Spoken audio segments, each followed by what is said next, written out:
Hello, മീൻ ഭയങ്കര ഡിമാൻഡുള്ള ടൈമാണ് ഇപ്പം. നമ്മൾ ക്യാഷ് കൊടുത്ത് വാങ്ങാൻ നിന്നാൽ പോലും മീൻ നമുക്ക് കിട്ടാനില്ല. അതുപോലത്തെ ഒരു സാഹചര്യമാണ് ഇപ്പം.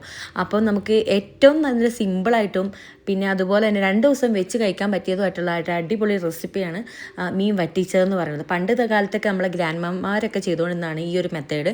ഇപ്പോൾ ആരും അതങ്ങനെ ഫോളോ ചെയ്യലില്ല. ഇപ്പോൾ എല്ലാവരും ഫ്രൈ ഐറ്റംസിനും കറിയുടെയൊക്കെ പുറകെയാണ്. കറീനേക്കാളും ഫ്രൈ ഐറ്റംസിനേക്കാളും നല്ല അടിപൊളി ടേസ്റ്റാണ് ഇങ്ങനെ ഒരു റെസിപ്പി വെച്ച് നോക്കിയിട്ടുണ്ടെങ്കിൽ. ഇതെല്ലാവരും ഒന്ന് ട്രൈ ചെയ്ത് നോക്കണം. ഇതിൻ്റെ ഫുൾ വീഡിയോ ഞാൻ ലോങ് വീഡിയോ ആയിട്ട് ചെയ്തിട്ടുണ്ട്.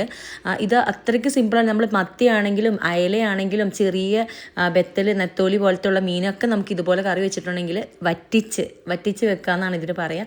വറ്റിച്ച് വെച്ചിട്ടുണ്ടെങ്കിൽ നല്ല അടിപൊളി ടേസ്റ്റ് ആയിരിക്കും. അത് പ്രത്യേകം നമ്മൾ ചട്ടി തന്നെ വെക്കണം.